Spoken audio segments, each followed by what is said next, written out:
Frankie made friends with everybody. There was no stranger in his life. He loved being outdoors. You get him anything to do with fishing, and he was so happy.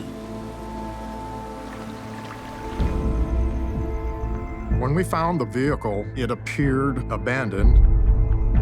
The amount of blood that the officer was seeing, that person was likely the victim of a fatal injury.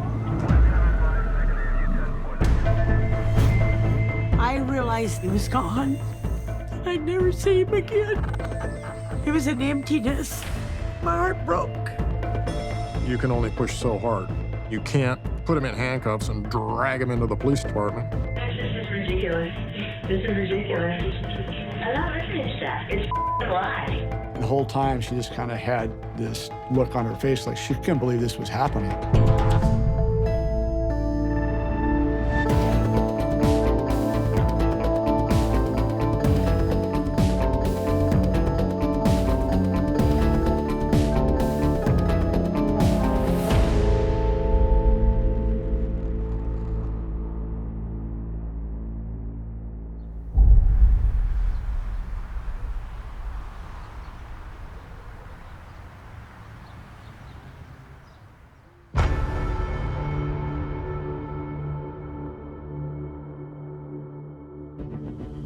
I've been through hell my whole life because of this. These things that have happened for over 25 years have pushed me to do the right thing. I'm going to turn myself in for a crime I was involved in years ago, and somebody lost their life. It was murder.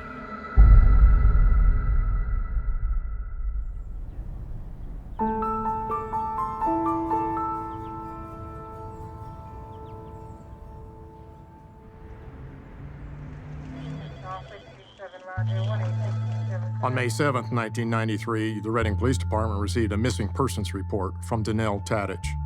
Danelle indicated that her fiancé, Frank McAlister, had borrowed the car the day before and had not returned. Donnell woke up on the 7th, realized Frank still hadn't come home. She had called his pager several times. He wasn't calling her back. She said that that was outside of his character, and she was concerned.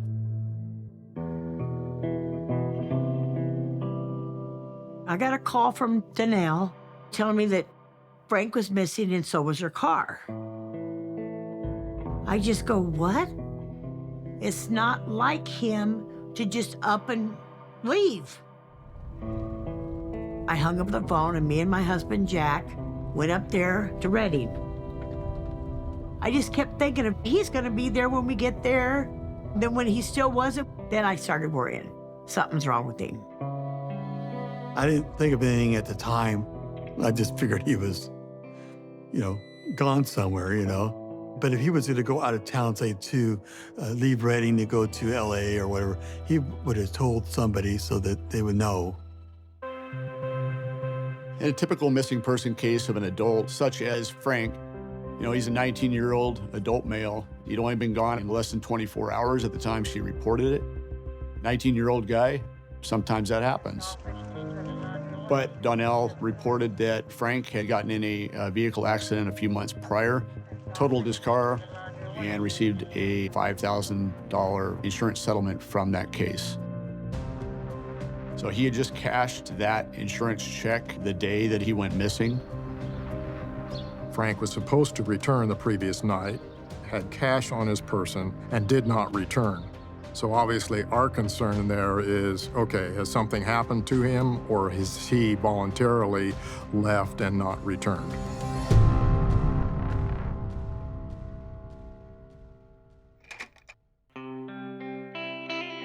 Frank was born September 20th, 1973 in Linwood, California. He was a good baby. He loved to joke. He'd love to tease you and do whatever he could do to get your attention. Frank would get into his dad's fishing poles, and he always got by me and had that fishing pole in his hands outside, because he would practice. He would throw the fishing rod like he's catching fish and reel it in. You get him anything to do with fishing, and he was so happy. My husband Doug and I separated when Frank was about 8 years old. We'd had a lot of ups and downs, and we just couldn't make it anymore. And Frank went to live with his dad up in Redding. It was hard, but I didn't want him to stay with me, but I didn't even have a car to get around in. I needed to establish my life. So yes, at the time, I thought he was better off with his dad. Doug and Frankie were constantly doing stuff together. We lived so close to the river, and the weather's so hot here in Redding for about 7 months out of the year that that's what you get to do. You go to the river.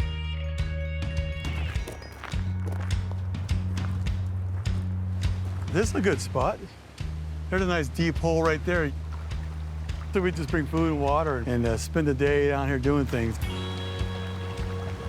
You just climb up the side and jump off into the water. This is our swimming pool. This is where summer happened for us, for Frankie.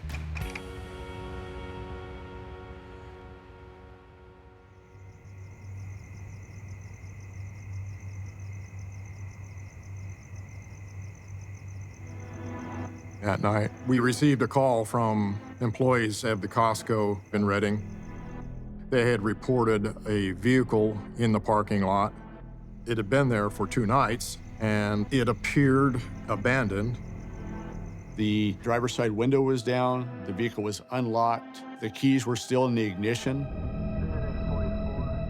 We had one of our service officers respond out there to look at the vehicle. She noticed bloodstains on the outside of the vehicle, and the license plate was able to connect that vehicle as belonging to Donnell Tadich. At the time, I was the lead investigator assigned to the Major Crimes Division, and because of the missing persons case on Frank McAlister, as well as the bloodstains on the outside of the vehicle, I was called out to the scene. Upon arrival, we had turned our attention to a close examination of the vehicle. There was a significant amount of blood down the driver's door, the armrest, and down the inside part of the door. The patterning of the blood was primarily centered around the driver's seat. A white t-shirt that was on the floorboard behind the driver's side seat. It had a significant amount of blood on it. And then a backpack had some newspaper sticking out of it that had blood on it as well. Also, there was dirt on the vehicle, on the wheels and the wheel wells. So we had this very strong suspicion that something had happened somewhere else and the vehicle had been transported and left abandoned in the Costco parking lot. If we look back to all the cases we had worked where we saw this amount of blood, it was almost always coincided with a homicide case. So we were very, very concerned that someone had been killed in the driver's seat and then something had happened to them.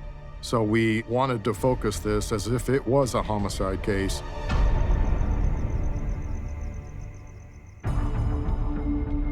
Detectives contacted Donnell. Donnell tells detectives that Frank was working as a cook at a local restaurant.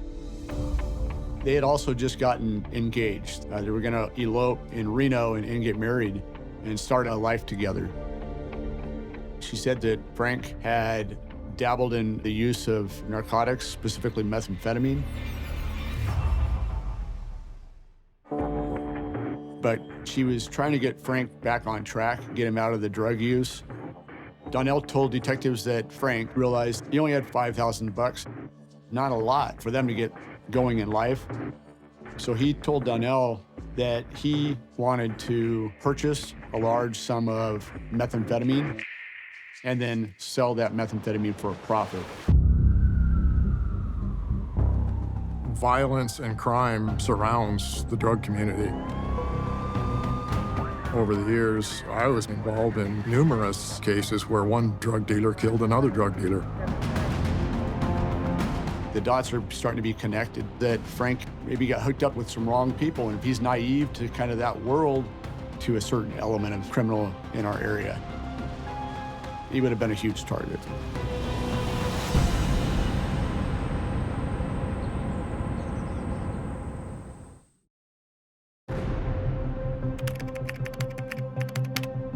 Bottom line is, you did not pass the test. Okay. Right? Not even close. But I need you to start being honest with me, and I need you to start doing that right now.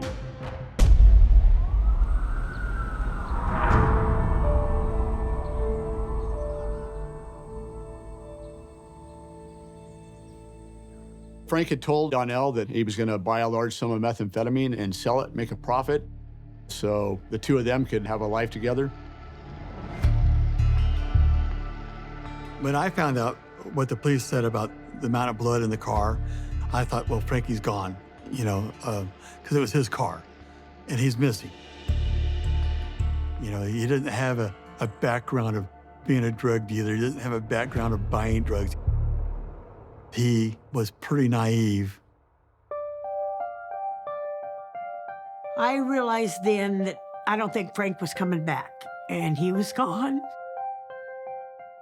I'd never see him again. It was an emptiness. My heart broke.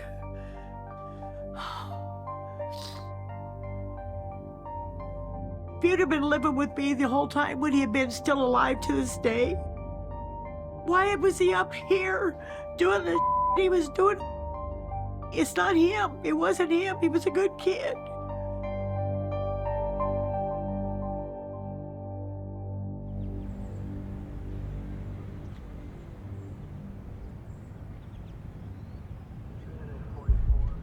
With suspicions of a drug deal gone wrong, detectives reach out to the friends that Frank's fiancée Donnell says he was heading to see when he borrowed her car. 17-year-old Shauna Culver and her brother, 21-year-old Curtis Culver. Shauna told detectives that she last saw Frank on the afternoon of May 6th, that Shauna and Curtis were hanging out at their apartment. Brian Hawkins was there. Brian was kind of an off-again, on-again boyfriend with Shauna.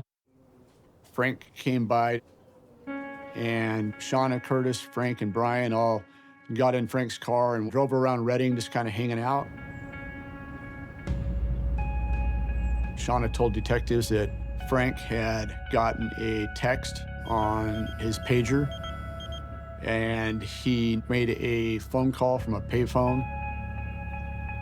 After he made the call, he got back in the car and he told Shauna, Curtis, and Brian that he needed to meet with somebody and it was urgent, and that he would have to drop them off in town at another location, but he would come back and pick them up after he was done meeting this person.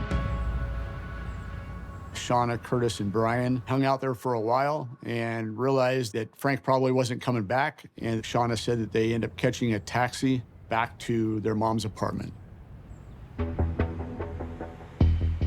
Detectives interview Curtis Culver and Shauna's boyfriend, 19-year-old Brian Hawkins. Their accounts of that day are the same as Shauna's.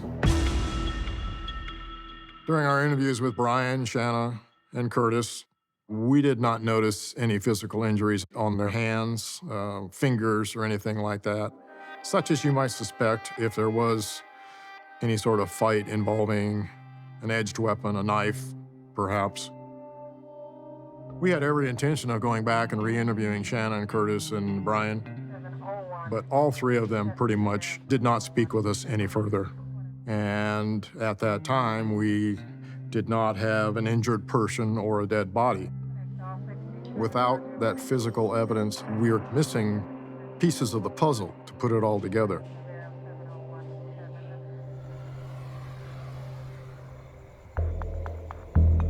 Since Frank had a plan to make a drug deal, investigators turned their attention to the local drug community. At that point, the tips coming into the police department pretty much exploded. One of the tips that came across us involved an individual by the name of Brian Bennett. Brian Bennett was a small-time drug dealer in the Reading area, so they were familiar with this name when it came in. There were several variations on this tip involving Brian Bennett and his involvement with Frank. The first one is that they got together and Brian shot him in the head and dropped him down by the river. The second indicated that Brian had been seen driving Frank's car with Frank in the passenger seat. Third tip, they said that Brian had been at his house and that Frank had showed up to try and get him to sell him some methamphetamine. Brian Bennett had left his house and had returned really late at night, like 2, 3 o'clock in the morning. He's acting very nervous and his truck is covered in mud and there's blood on his truck. It's one thing to get one tip or maybe even two, but when you get 3 like that, all naming the same guy, and the fact that law enforcement's already familiar with Brian being involved in that drug world, and Frank was looking to make more money off of selling drugs, this is starting to maybe make some sense. So they're thinking at this point that they're definitely on the right track here.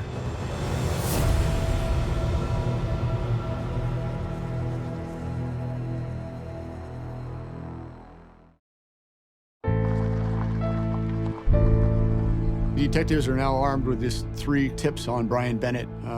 They want to talk to him immediately at that point. They track him down, they bring him in for an interview.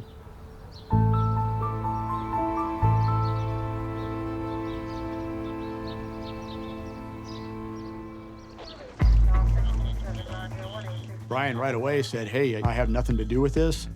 In fact, you know, that night when he would have disappeared, or that day, I would have been at home. I was hanging out with a group of friends.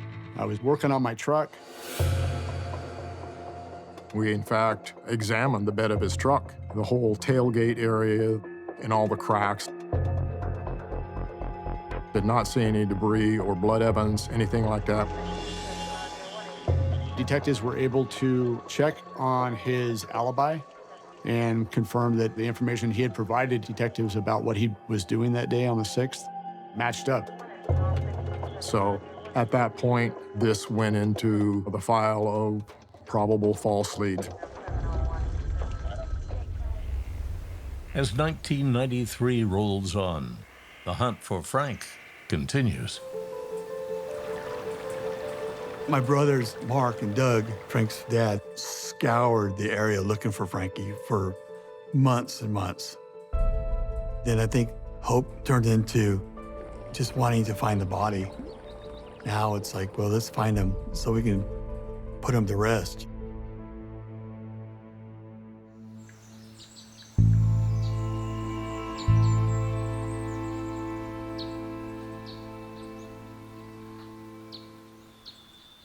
A little over 11 months after Frank's disappearance, I was contacted by the sheriff's office, and they indicated they were up in the Shingletown area, which is a good 24 miles east of Reading, up in the pine forest.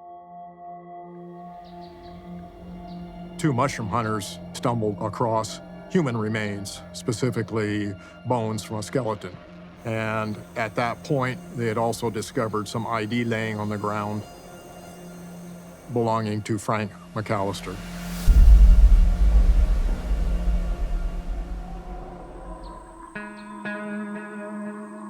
The remains were found 20 to 30 yards off the road. We're approximately 7 miles down the dirt road from Highway 44. When I arrived on scene, we conducted a fairly systematic grid search where we walk as a line, trying to discover any and every piece that we can see. These are areas that are marked off to indicate certain items.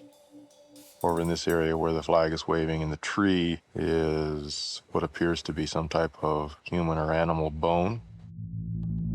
These remains were fairly widely scattered. The skull was there, the jawbone was there, the teeth were there. There were ribs and vertebrae. The lower part of the body all had been scavenged by animals and the bones dispersed. They found some dark-colored tennis shoes, a dark pair of jeans, and a sock. These were all consistent with the clothes that Frank was reported to have been wearing by Donnell when she made the missing person report 11 months prior. Dental records confirm that the remains are those of Frank McAlister.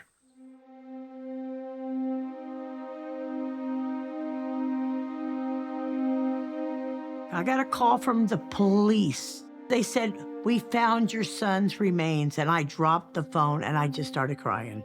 I mean, I didn't know what to do. And then to find out he was murdered and left where he was left, you know? We wanted closure, and that was some comfort. We can lay Frankie's remains to rest and have a place to go and talk to him. It was hard to bury your son so young and not get to really see him grow up and be something. It was really hard.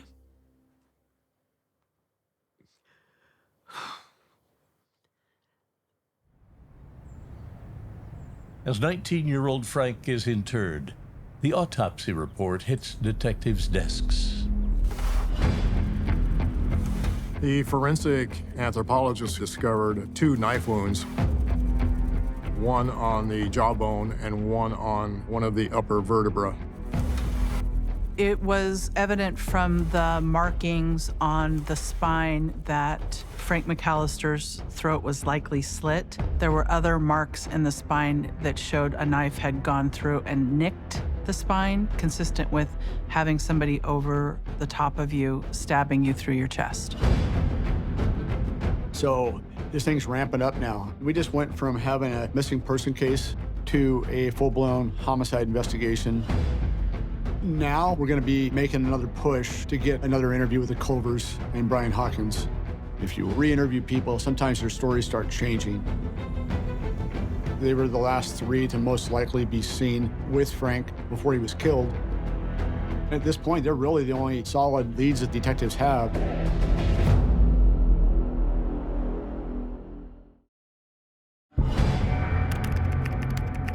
I don't want to do it. I'm not doing it. I'm not going to talk anymore. Is there any reason why? No, I don't want to be doing this anymore. Unless you're going to detain me and arrest Hold on. me.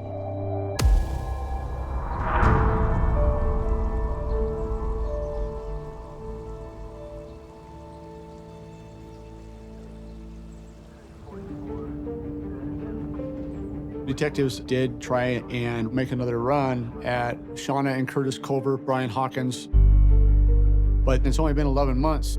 Shauna's still a minor at this point, so we're not going to be able to talk to Shauna at all. You can only push so hard. You can't put him in handcuffs and drag him into the police department.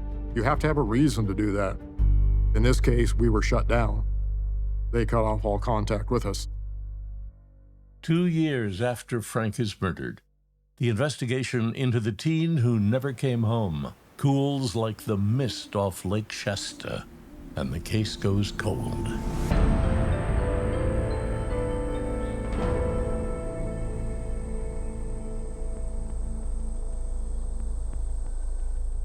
In my heart, he was gone and he was buried. And then one time, I went upstairs to lay down. And he was there when he was 8 years old. His hair, the way I combed it and everything. And he looked at me and he says, "Mom, I'm okay. Don't worry about me no more. I'm okay." And then he went away and I woke up and I said, "He's okay now. He's in heaven. He's okay."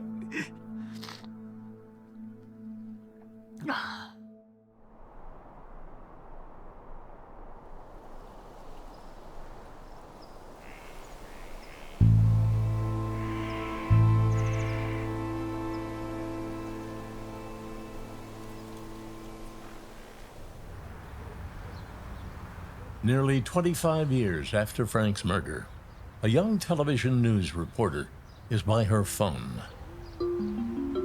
So in January of 2018, I'm 6 months in as a brand new reporter at KRCR. Then I get this call from my grandpa, and I say, hey, Grandpa, I'm working, what's up?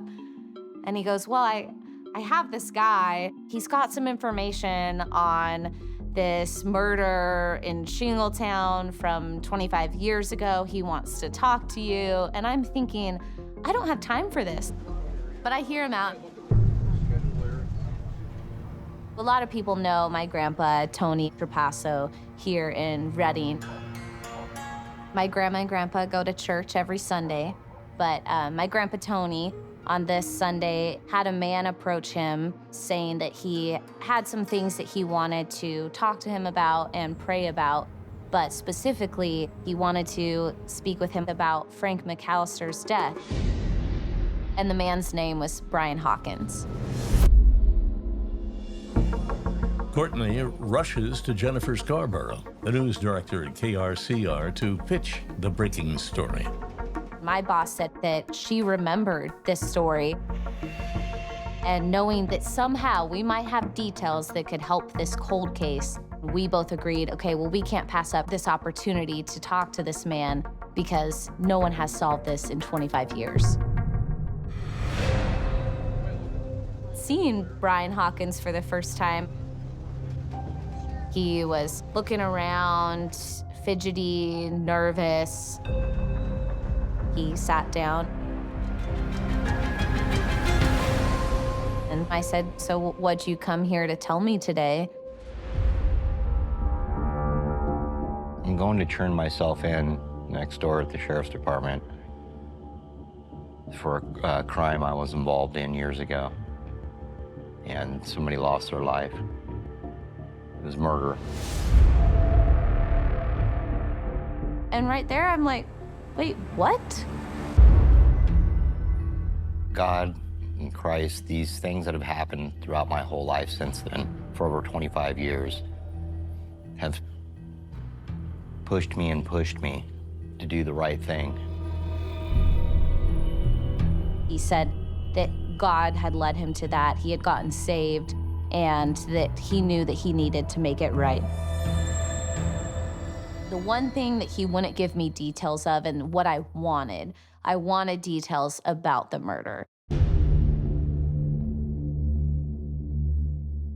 Somebody came up with an idea, or whatever you want to call it. They knew him. It wasn't my idea. Almost every minute of every day has been a nightmare. I've been through hell my whole life because of this.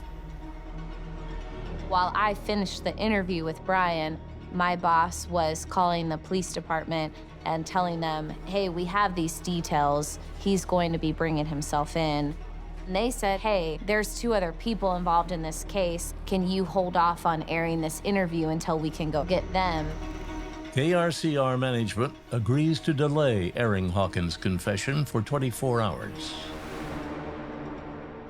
I remember my sergeant coming into my office and saying, hey, you need to get over to the sheriff's office because there's a guy in there that's wanting to confess to the Frank McAlister homicide. I'm like, what? One of the things you do as a new detective is familiarize yourself with cold cases. But I hadn't looked at the McAlister case since 2012, so it's like 6 years. In interviews with suspects, you always try and get a rapport going with that person. We're out of root beer with cherry Pepsi. Right on, dude. Well, you like that? Yeah. Okay. Right on. I introduced myself to him, and I just told him, I looked at this case 6 years ago. I said, I haven't looked at it since. I'm gonna give you your time. So I'd like to hear, at this point, kind of what you have to say. My girlfriend at the time was Shauna Colbert. She had an idea to, she wanted to murder Frank because he had money on him and he wanted to buy a quarter pound of Frank. She gave me a knife. She showed it to me in the bedroom. Why did she say she was getting a knife at that time? That's what she wanted to use to kill me. Later that day, Frank shows up at the apartment, and Brian told Frank that he could be the middleman for that methamphetamine deal. The four of them get in Frank's car together. Frank's driving the car. Brian's seated right behind Frank. Curtis Culver's in the right front passenger seat, and Shauna's sitting right behind her brother. Brian directs Frank to drive to the Shingletown area. They get back to this real remote area, and they sit in the car and talk for a couple of hours, and Brian tells me that Shauna kind of nudges him and pulls out the knife that she had shown him. What exactly is she saying to you in the backseat? To stab him. She's telling you to stab him? And that's when Brian tells me Curtis pulls his own knife out. And who stabbed him first? Curtis did, from the front passenger seat? Mm-hmm. Brian tells me that Frank gets out of the vehicle and falls down on the ground just outside his car. I got on top of him and I stabbed him also in the neck. I don't know how many times. What made you get on to, what made you decide to do that? I don't know. And you stabbed him, you told me, a whole bunch of times. In the neck, yeah. In his neck? Yes.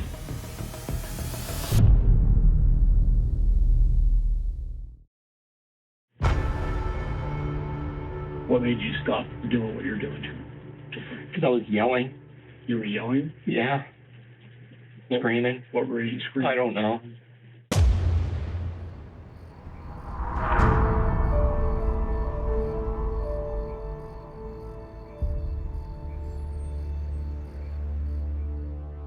He's crying.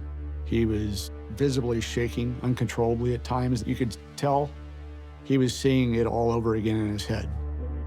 He said he then got off of him. He recalled Curtis grabbing Frank and dragging him up towards the front of the vehicle. I hear him say, "Hey, Brian, look." And he dropped a big rock on his head. Curtis? Yes. He just dropped it on his head. Brian told me that Shauna and Curtis drug Frank's body up into the trees. They get into the car. Brian says he drives to Costco while Shauna and Curtis are inside making phone calls for a taxi. Brian tells me that he grabs like a newspaper and he's trying to wipe up blood the best that he can. And then Shauna and Curtis came out of Costco. Shauna and Curtis pulled out a big wad of cash. They gave me some money. Money from Frank? Yes. There was blood on it. Brian told me that Shauna and Curtis gave him a few $100s, and they essentially parted ways. I've been scared to death ever since. I would be too.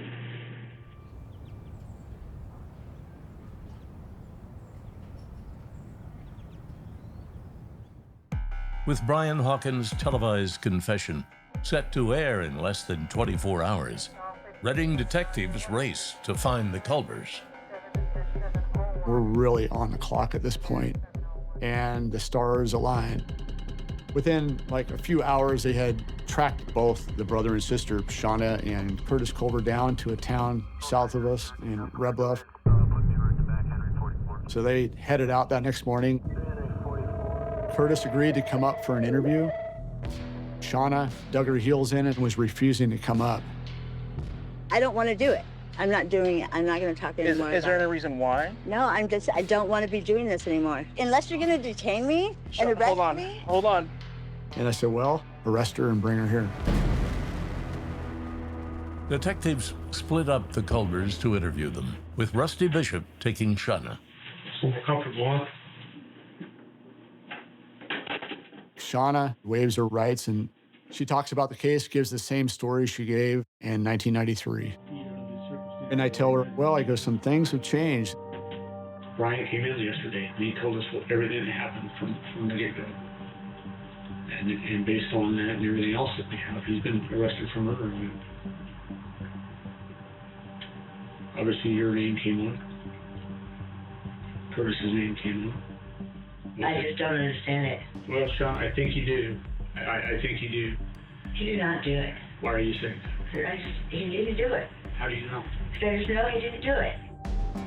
So she still doesn't really believe Brian confessed, so I end up queuing up the interview on a laptop.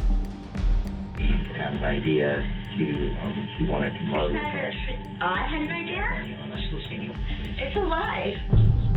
And the whole time, she just kind of had this look on her face like she couldn't believe this was happening. She gave me a knife. That's what she wanted to use. I don't know why he's saying this. This is ridiculous. This is ridiculous. I'm not listening to that. It's a lie. What exactly is she saying to you? To stab him. That's not true. Tell me what really happened. I never did any of that. You tell me what Anything. You saw it. He says I had a knife. You saw what happened. I gave him a knife. And you tell me what happened. I never did any of that. I never did that. I never said that. And he's a liar. He's a liar. The whole time, she's trying to distance herself from him at this point because she realizes this is her worst nightmare. Why would he even say that? Things that he told me in that interview can be Right. supported with physical evidence. Well, then it's supported with the physical. Obviously, good, because I need a lawyer. Why you're here. I need a lawyer. That's all I'm going to say. That's all I'm going to say anymore. I want a lawyer. Down the hall, Detective Bishop's partner, Eric Garnero, interviews Shauna's brother, Curtis Culver. Curtis Culver stuck to the same story that he had been telling for the last 25 years. It was almost a script we knew we would hear. He got a page, and then he should shoot us out of his car. He didn't even drive you guys back home? No. During his interview, my partner convinced Curtis to take a polygraph. Test is about to begin. Were you physically present when Frank was killed? No. That was the greatest thing that ever happened. Curtis bombs it. The bottom line is you did not pass the test. Okay. Right? Not even close. But I need you to start being honest with me. And I need you to start doing that right now.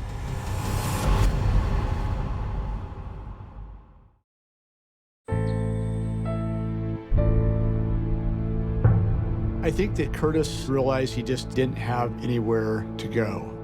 This thing is over. He had to tell him what really happened.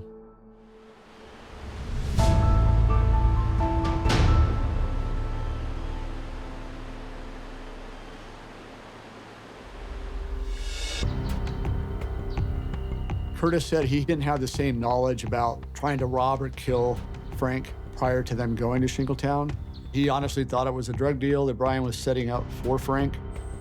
Curtis had a different spin on the confrontation in the car. He said he got really scared. He couldn't tell my partner why he got scared, but he said he pulled a knife out and he held it, pointing it at Frank. He's just pointing it at him. And then what happened? So, Brian does it. So he grabbed his head? Yeah, and... Did he do a slash or was No. he stabbing? Oh, really? Yeah. He's going right for it, huh? Yeah. Frank gets out of the car, falls down. All three of them get out of the car. Brian gets on top of Frank and proceeds to stab him over and over. When Brian is done stabbing Frank, Curtis says he picks up a rock, which he described as about the size of a basketball. Was he saying anything at this point?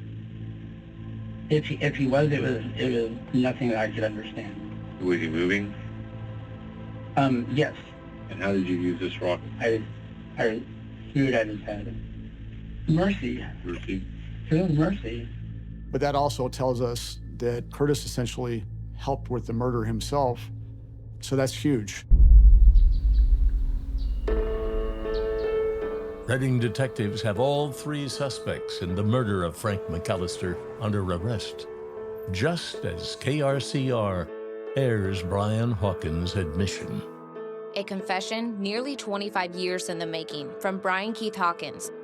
I know the wrong can't be changed, but this is as close as I can come to doing the right thing. It's kind of weird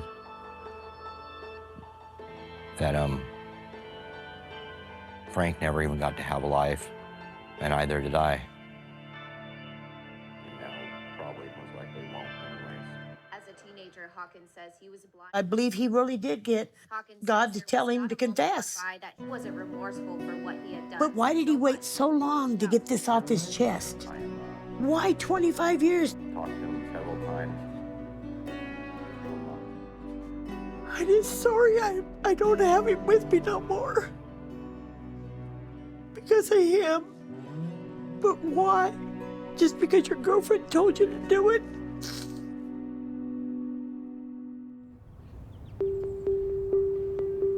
Prosecutors believe they have a solid case against their 3 suspects, despite contradictory accounts of what happened that day. The evidence shows that Frank most likely had his throat slit from behind based on the cuts to the vertebrae.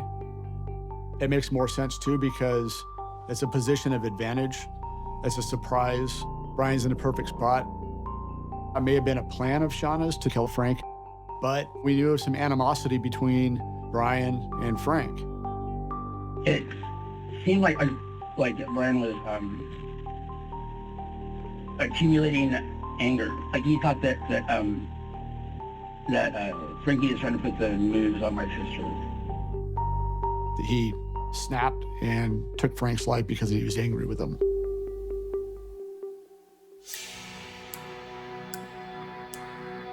In November of 2019, Brian Hawkins came into court and pled guilty to murder and robbery and all the enhancements. He then was ultimately sentenced to 25 to life for first-degree murder of Frank McAlister. Facing a mountain of evidence, the Culvers strike a plea deal. On January 14th of 2022, Shauna Culver pled guilty to her responsibility for the murder, to robbery and additional charges, and received 20 years in state prison. Curtis Culver pled guilty to manslaughter and robbery and various other assault charges, and he received 35 years in state prison.